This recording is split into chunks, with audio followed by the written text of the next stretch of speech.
Hola, ¿qué tal? Soy el doctor San Agustín y en este vídeo voy a hablar sobre el aparato respiratorio. Es la suma de los vídeos en los que ya hablé sobre el aparato respiratorio editados y en la parte de abajo dejo los enlaces a las diferentes partes del vídeo. En primer lugar, ¿cuál es la función del aparato respiratorio? Es el intercambio de gases entre el medio externo, la atmósfera, y el organismo, la sangre del organismo. Entonces, ¿esto por qué es importante? Porque estos gases que se intercambian son el oxígeno y el dióxido de carbono. El oxígeno es fundamental para lo que llamamos respiración celular. ¿Y esto en qué consiste? Pues es un proceso en el que se dan todas las células por el cual el oxígeno se une con la glucosa que ingerimos por los alimentos a través del aparato digestivo y se produce por esta interacción energía química en forma de una molécula que se llama ATP. Entonces esto es muy importante. Entonces la otra molécula que se forma es el dióxido de carbono y también moléculas de agua. El dióxido de carbono sería un producto de desecho que interesa ir eliminando del organismo. Este proceso se lleva a cabo por la respiración. Como iba comentando, la respiración celular es fundamental, pero hay otro proceso que llamamos respiración sistémica. La respiración sistémica sería lo que estamos tratando aquí del aparato respiratorio, es decir, el proceso de ventilación de la ida y venida de oxígeno y anhídrido carbónico desde el exterior hacia la sangre y desde la sangre hacia el exterior a través del aparato respiratorio. Después el proceso de intercambio de oxígeno y anhídrido carbónico entre la sangre y el alveolo, los capilares y el alveolo a nivel del pulmón, y después también el transporte de ese oxígeno y del CO2 desde el pulmón a los tejidos y viceversa, y a su vez el intercambio de oxígeno y anhídrido carbónico entre la sangre y las células de los diferentes tejidos. O sea, tenemos dos procesos, una respiración sistémica y una respiración celular. Aquí hablaremos de la respiración sistémica y en concreto pues el proceso en el que interviene el aparato circulatorio y respiratorio.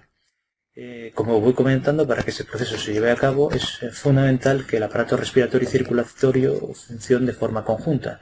Y como ya comenté en el otro vídeo de vasos sanguíneos y de corazón, al corazón por su parte derecha llega a través de las cavas, llega la sangre venosa desde todo el cuerpo, que es una sangre que está más desoxigenada, que tiene menos oxígeno y más dióxido de carbono, y esta sangre venosa pasará a través de la aurícula derecha y el ventrículo derecho hacia los pulmones. Ahí se oxigenará y perderá anhídrido carbónico. Esto lo hará a través de las arterias pulmonares que salen del ventrículo derecho y después se irán reuniendo en las venas pulmonares que irán hacia la aurícula izquierda y desde el ventrículo izquierdo por la aorta irán al resto del cuerpo. Esta sangre que va a las venas pulmonares es una sangre más oxigenada y con menos dióxido de carbono. Se llama arteria pulmonar, aunque lleva sangre que podríamos llamar venosa, o sea, con menos oxígeno, y luego las venas pulmonares llevan una sangre que sería arterial, con más oxígeno. En cambio, las llamamos venas por una cuestión de tejido, ¿no? Que son histológicamente arterias o venas, aunque el tipo de sangre que llevan es distinta a la que correspondería por el tipo de tejido por el cual están constituidas. Hola, ¿qué tal? En este vídeo vamos a seguir con el aparato respiratorio y vamos a hacer un repaso rápido de la anatomía. Entonces utilizaré esta imagen que tengo aquí y que nos va a ser muy útil. Como decíamos al final del último vídeo, podíamos distinguir entre vía aérea superior y vía aérea inferior. Entonces, la vía aérea superior empieza aquí en las fosas nasales, sigue por la faringe y llegará hasta la laringe. Aquí lo que tendremos que tener en cuenta es que la laringe, cuando llega a este nivel, se encuentra, antes de llegar a la laringe te encuentras en la epiglotis, que es una especie de válvula que sirve para que la comida no entre dentro del aparato respiratorio, y que por la parte posterior está el esófago, que sería esto de aquí, y por aquí empezaría la laringe, con la epiglotis, y llegarías a, que sería esto de aquí, sería el cartílago aquí, el cartílago tiroideo, y por debajo no lo pone, pero está el cartílago cricoides. El cartílago cricoides es el límite inferior de la vía aérea superior. O sea que esto de aquí es el límite. Entonces, hacia abajo empieza la vía aérea inferior. Empieza con la tráquea. La tráquea, por aquí iría el aire, hasta llegar aquí a la carina traqueal, en la que se dividiría en dos bronquios principales, un bronquio derecho y un bronquio izquierdo que penetrarían en el pulmón derecho y pulmón izquierdo. Entonces, aquí habría que hacer un comentario sobre los dos pulmones, que pesa un derecho pesaría unos 600 gramos y el otro unos 400 gramos. Están rodeados por la pleura. La pleura tiene dos partes, una pleura visceral y una pleura parietal. La parietal es la que está por encima, la visceral la que está en contacto más directo con el pulmón, y entre ambas hay una pequeña cantidad de líquido trasudado, unos 15 mililitros, y se deslizan una sobre la otra durante la inspiración y la expiración. O sea que en este sentido tiene utilidad, y luego ya en la mecánica ventilatoria lo comentaremos. Comentar también que los pulmones, el bronquio derecho y el bronquio izquierdo entran en los pulmones a través del ilio. Por ahí también entran las arterias pulmonares, las arterias bronquiales, y también salen venas pulmonares, venas bronquiales. Y decir que el bronquio derecho, este de aquí, es un poquito más corto y más vertical que el izquierdo, que es un poquito más vertical, un poco más horizontal y más largo. Eso es interesante saberlo porque a nivel de un atragantamiento es más fácil que si entra un cuerpo extraño, un hueso, una canica o lo que sea, es más fácil que se vaya hacia el pulmón derecho. Aquí comentar que el espacio entre los pulmones lo llamamos mediastino. Mediastino. Son conceptos básicos que interesa tener en cuenta. Una vez nos hemos introducido dentro del pulmón, estos bronquios principales, derecho e izquierdo, se dividirán en diferentes bronquios secundarios, que estos bronquios secundarios se llaman bronquios lobares o bronquios también lobulares. ¿Y esto por qué? Lobulares. ¿Por qué se llaman lobulares? Porque el pulmón derecho y el izquierdo están divididos en lóbulos. Aquí en el dibujo lo explica muy bien. El pulmón derecho está dividido en tres lóbulos: lóbulo superior, lóbulo medio y lóbulo inferior, que están divididos por las cisuras, que es esta de aquí, cisura horizontal o cisura mayor también llamada, y su cisura oblicua. Y en el bronquio izquierdo también tenemos dos lóbulos, en este caso tenemos dos lóbulos, que es el lóbulo inferior y el lóbulo superior, que están divididos por la cisura, esta que llamamos cisura oblicua, también la llaman cisura mayor. Aquí decir que el pulmón izquierdo pesa un poquito más y un poco más pequeño porque está la incisura cardíaca, porque el corazón irá, aquí está dibujado por aquí, porque por ahí irá el corazón, y al ocupar espacio pues da esta disminución de tamaño. Entonces, como íbamos diciendo, los bronquios principales, derecho e izquierdo, se dividirán en bronquios lobares. Entonces, en el pulmón derecho, los bronquios lobares serán tres: superior, medio e inferior, según vayan al lóbulo superior, medio e inferior. Y aquí los han representado muy bien de diferentes colores para que se entienda mejor: el superior de color verde, inferior de color azulado y el medio de color amarillo. Si vemos, esto es tridimensional y por la parte posterior el lóbulo inferior sube un poco hacia arriba, por eso se superponen los colores.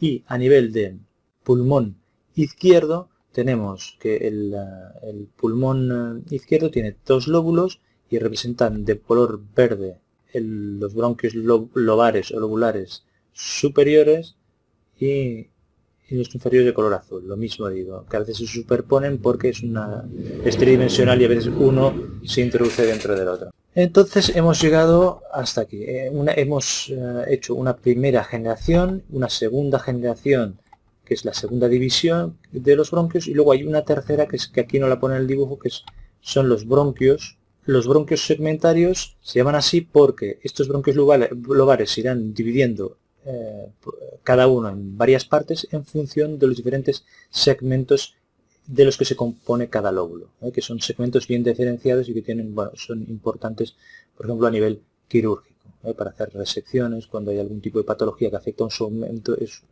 se pueden eliminar más fácilmente. Entonces, estos serían los tres primeros niveles de bronquios. Están tienen cartílago. Si vemos aquí estos especies de anillos que se van dibujando aquí, hasta aquí hay cartílago. A partir de aquí, a partir de la cuarta división, empezamos con los bronquiolos, que ya no tienen cartílago, se llaman bronquiolos de conducción o no respiratorios, porque no se da el proceso del intercambio de gases, y que voy a utilizar otra imagen para ir indicando las diferentes divisiones que se van produciendo. Como íbamos comentando, aquí en este gráfico, de hecho, para que sea más sencillo, esto de aquí representaría la tráquea, y aquí estarían los bronquios principales, derecho e izquierdo. Aquí los bronquios lobulares o lobares, que cada uno va al derecho al lóbulo superior, medio inferior, y el izquierdo al lóbulo superior e inferior, y luego los bronquios segmentarios, que cada uno va a los distintos segmentos de cada pulmón. Entonces hemos dicho que aquí empezarían ya los bronquiolos, a nivel de la cuarta división. Entonces lo he dispuesto así, que sería como un árbol invertido, os lo imagináis de forma tridimensional, y os voy hacia aquí, vais viendo las distintas generaciones de divisiones que se van produciendo, hasta llegar a lo que se llama el bronquiolo terminal, hasta llegar a los bronquiolos terminales, que se consideran que es el final de lo que se llama la zona de conducción. Aquí en estos bronquiolos terminales empiezan después los bronquiolos respiratorios, que los bronquiolos respiratorios ya empiezan a tener alveolos en su pared y ya empieza a producirse el proceso de intercambio de gases. Entonces, saber que los bronquiolos terminales es hasta la división, mejor dicho, hasta la generación 16 de divisiones, y de la 17 a la 19 los bronquiolos respiratorios, en los que ya se empiezan a producir el intercambio. Hay clasificaciones en las que te dicen que esto no es el 16, que es la 20, y bueno, cambia un poquito según el manual. Pero bueno, esto es lo que me ha parecido a mí, que es sale más. En los bronquiolos respiratorios serían las generaciones 17, 18 y 19 de divisiones. Esto os imagináis que se va dividiendo así a todos los niveles. Y luego, después de los bronquiolos respiratorios, a nivel de la división 20 hasta la 23, los conductos alveolares, que ahí ya plenamente se produce el intercambio de gases, porque empiezan al final a haber sacos alveolares y alveolos. Aquí en los libros pone que la superficie de los alveolos, sacos alveolares, si se extendiera, ocuparía en cada pulmón unos 70-80 metros cuadrados, o sea, en total unos 150 metros cuadrados entre los dos pulmones, más o menos 140-150, y esto sería el equivalente a una superficie de tenis, o sea que esto está muy bien pensado. Entonces aquí, para acabar, lo único que creo yo que hay que comentar, si no me olvido, es que hay una estructura anatómica que tiene bastante importancia, que es el acino, que son las estructuras que son distales a un bronquiolo terminal, y luego están los lobulillos primarios, que serían las distales a los bronquiolos respiratorios. Esto tiene una importancia anatómica, pero a veces a nivel de clínico, sobre todo, tiene el acino, es el que tiene más importante. Y después también estarían los lobulillos secundarios, que no lo he comentado aquí, pero los lobulillos secundarios hacen referencia a las porciones mínimas pulmonares que están separadas por tejido conectivo y normalmente incluyen varios bronquiolos terminales. Entonces, el lobulillo secundario sería más mayor, incluiría varios acinos, y un acino incluiría varios lobulillos primarios. Los primarios por eso tienen menos importancia a nivel de clínica o de radiología. Entonces, yo creo que hasta aquí hemos acabado. Lo único que nos quedaría es hacer un repaso de que tenemos la vía aérea, el aparato respiratorio dividir en vía aérea superior, en vía aérea inferior, la superior, fosas nasales. La boca la podríamos incluir, pero no suele incluirse, fosas nasales, faringe y laringe, y después por debajo del cricoides tendríamos la tráquea, los bronquios, que serían bronquios principales, lobares, segmentarios, luego los bronquiolos y bronquios terminales, que eso sería la zona de conducción, en la que no hay intercambio gaseoso y son unos 150 mililitros, y luego a partir de ahí vendría la zona respiratoria. En algunos libros hablan de una zona de transición que serían los bronquiolos respiratorios, y la respiratoria propiamente dicha serían los conductos alveolares. Pero bueno, eso ya son matices. Y yo creo que hasta aquí hemos llegado. Muchas gracias, y en el siguiente vídeo hablaremos sobre la ventilación pulmonar y la mecánica ventilatoria. Muchas gracias. Hola, ¿qué tal? En este vídeo voy a hablar sobre el aparato respiratorio y concretamente sobre la musculatura que interviene en la ventilación pulmonar. Como ya sabemos, el ciclo respiratorio consta de dos fases, una es la expiración y otra la inspiración. En la inspiración se produce una entrada del aire al pulmón y en la expiración la salida del aire. La inspiración se produce porque hay una diferencia de presión entre el aire que hay dentro del pulmón y el que hay fuera. Hay menos presión dentro del pulmón y entonces entra el aire. En el caso de la expiración es lo contrario. Al expirar se produce porque el aire dentro del pulmón tiene mayor presión que el que hay fuera en la atmósfera y entonces sale el aire del pulmón. Entonces, ¿cómo se produce este proceso? Normalmente la inspiración es un proceso activo y la expiración pasivo. En el caso de la inspiración es un proceso activo por contractura principalmente del diafragma, que es el músculo fundamental en la respiración, en la ventilación pulmonar, y en segundo lugar, con diferencia, por los intercostales externos, que lo que hacen es levantar las costillas hacia adelante y hacia afuera y aumenta el diámetro torácico. Entonces, esto en cuanto a la inspiración. En cambio, la expiración es un proceso pasivo que se da por la relajación del diafragma sobre todo y también de los intercostales externos, pero también interviene el retroceso elástico del pulmón, que en otro vídeo hablaremos de esto. Si miramos en esta imagen podemos ver cómo funciona básicamente el diafragma, ¿no? Cuando baja hacia abajo se contrae, baja hacia abajo y entonces se expanden los pulmones, y cuando se relaja lo que hace es subir hacia arriba y entonces se encogen los pulmones y sale el aire, es la expiración.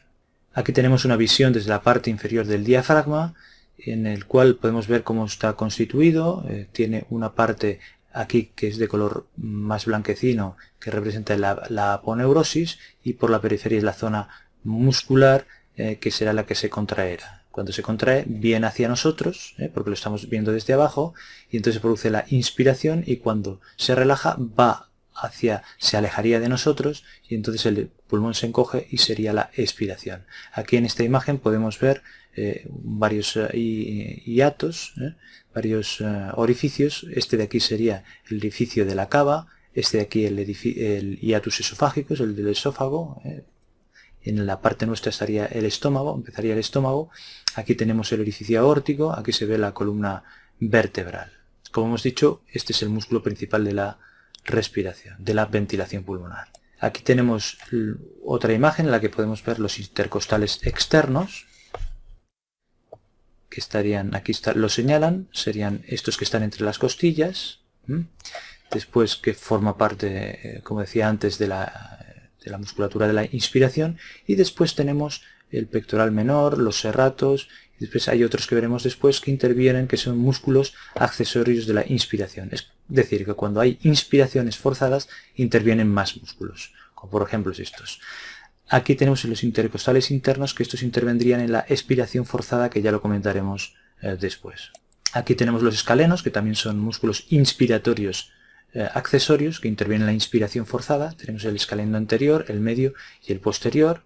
Los han dibujado en distintas partes del cuello para poderlos visualizar. En esta otra imagen señalan aquí el escaleno anterior, aquí señalan el escaleno medio y después el esternocleidomastoideo, que se inserta aquí en el esternón y también es un músculo accesorio de la inspiración, o sea que intervienen las inspiraciones forzadas. Después tenemos los músculos que intervienen en la expiración forzada o los accesorios de la expiración. O sea, en el caso en el que la expiración sea forzada, intervendrán otros músculos. Tenemos, por ejemplo, el recto abdominal, que es este de aquí, el de la típica tableta de chocolate. Tenemos aquí los oblicuos. Y después también tenemos el transverso del abdomen, que aquí no se ve, que también interviene. Por supuesto, hay otros músculos que pueden intervenir. También hay músculos a nivel orofaringio, pero van más allá del alcance de este vídeo. Hola, ¿qué tal? En este vídeo vamos a hablar sobre la mecánica ventilatoria, que es un tema muy importante porque la mayor parte de enfermedades pulmonares acaban afectando a esta mecánica ventilatoria. Como comentábamos en otros vídeos, la función fundamental del aparato respiratorio es el intercambio de gases. Para producir esta función, para llevarla a cabo, necesita hacer una serie de movimientos, de inspiración, expiración, una serie de ciclos, y la ciencia que estudia estos movimientos es la mecánica ventilatoria. Y podemos distinguir en esta mecánica dos tipos. Una sería la mecánica estática y la otra la mecánica dinámica. La estática estudiaría las propiedades del pulmón cuando no hay un cambio de volumen por unidad de tiempo, y en el caso de la mecánica dinámica estudia las propiedades del pulmón cuando el volumen va cambiando con el tiempo. Si nos centramos en la mecánica estática, lo que podemos estudiar en este caso son los volúmenes pulmonares, en este caso estáticos, porque se miden por la espirografía estática, y podemos medir, por ejemplo, el volumen corriente o capacidades como la capacidad pulmonar total, volúmenes expiratorios máximos o mínimos, después la capacidad residual, lo que pasa que esto se mediría por la plestimografía. Se estudian también en la mecánica estática las diferencias de relación entre presión y volumen, también un aspecto importante que es la distensibilidad pulmonar, eso es la compliance, es los incrementos de volumen en relación a los incrementos de presión.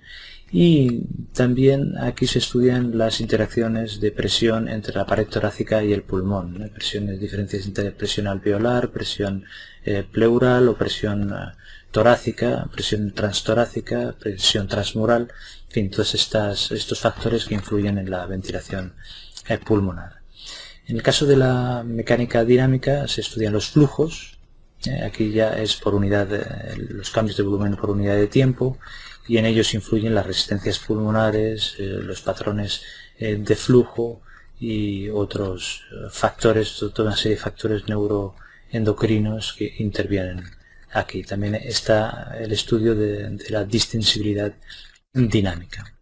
Para resumir, yo creo que los factores lo más importante es saber que una ventilación normal, la inspiración es la fase activa, como decíamos en otro vídeo, la expiración es pasiva, y la inspiración tiene que luchar, digamos, contra la fuerza de retroceso elástico y las resistencias pulmonares.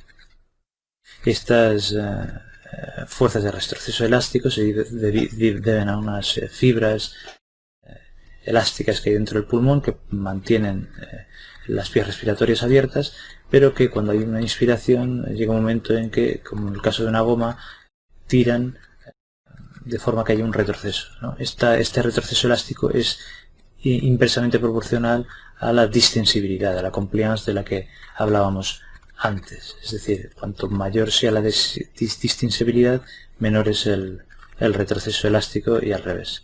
Y entonces, bueno, estos son factores importantes para estudiar porque se afectan en las diferentes patologías. Luego las resistencias y la vía aérea son otros factores importantes a recordar, porque de ellos dependerá del diámetro de las vías aéreas, de los patrones de flujo, si son laminares o si son turbulentos, y bueno, también se afectan en las diferentes patologías respiratorias.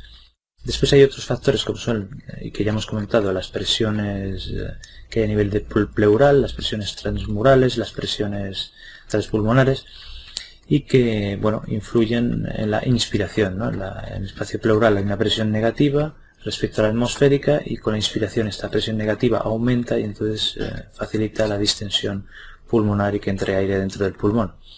Y por último también citar el surfactante pulmonar, que está dentro de los alveolos y lo fabrica los neumocitos tipo 2, y que disminuyen la tensión superficial del alveolo y hacen que impiden que colapse.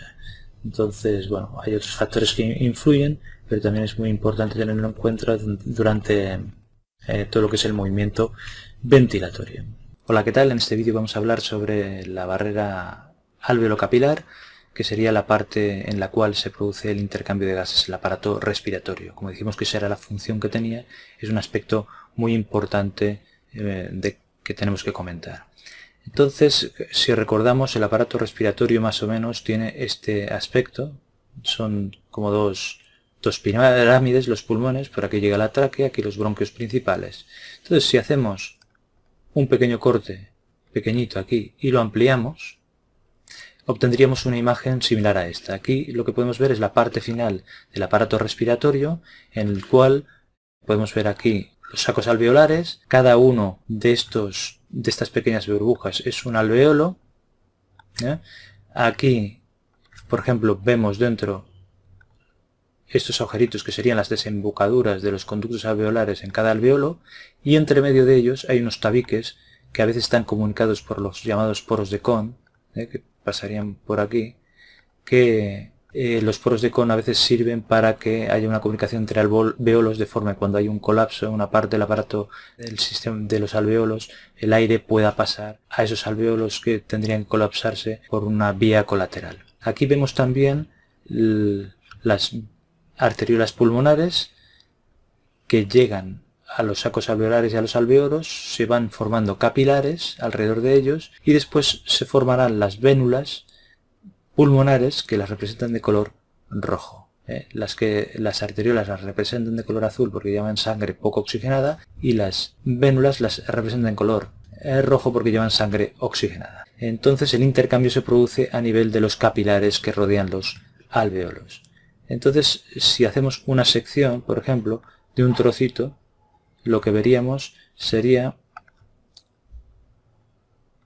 alveolos con un espacio entre ellos y inmerso en ese espacio habrían capilares. Y dentro de estos capilares estarían los eritrocitos.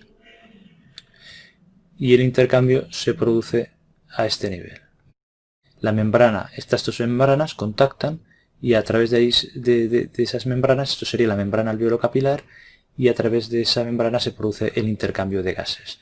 Entonces utilizaremos esto de aquí, lo vamos a ampliar y veremos otro dibujo en el cual se puede apreciar las diferentes capas de esa barrera y cómo se produce, comentaremos un poco cómo se produce el intercambio de gases.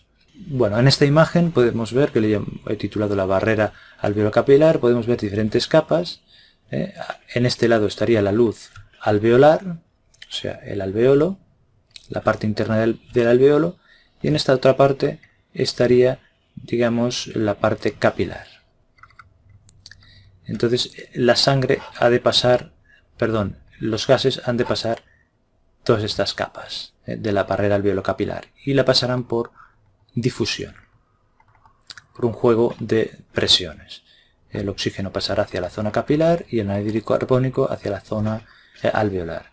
Es un proceso que lo simplifico para que se entienda mejor. Entonces aquí las diferentes capas que tenemos serán, dentro del alveolo estará el aire, aquí está una capa que se llama surfactante y aquí estaría el epitelio alveolar. El epitelio alveolar consta de diferentes tipos de células. Tenemos las células que se llaman neumocitos tipo 1, que son las más abundantes, el 90-95%, que son a través de las cuales se produce el intercambio de gases, y después de vez en cuando hay células más grandes que son los neumocitos tipo 2, que son las que fabrican el surfactante, que es la primera capa que encontramos aquí. El surfactante tiene la función de disminuir la tensión superficial del alveolo y evitar que colapse.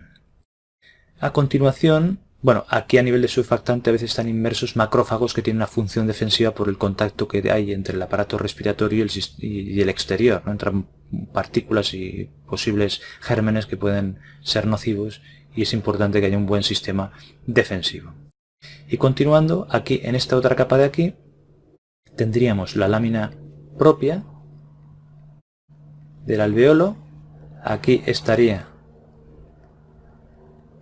una capa intersticial, de líquido intersticial, aquí la membrana basal capilar, el endotelio capilar, el plasma y aquí la membrana del eritrocito.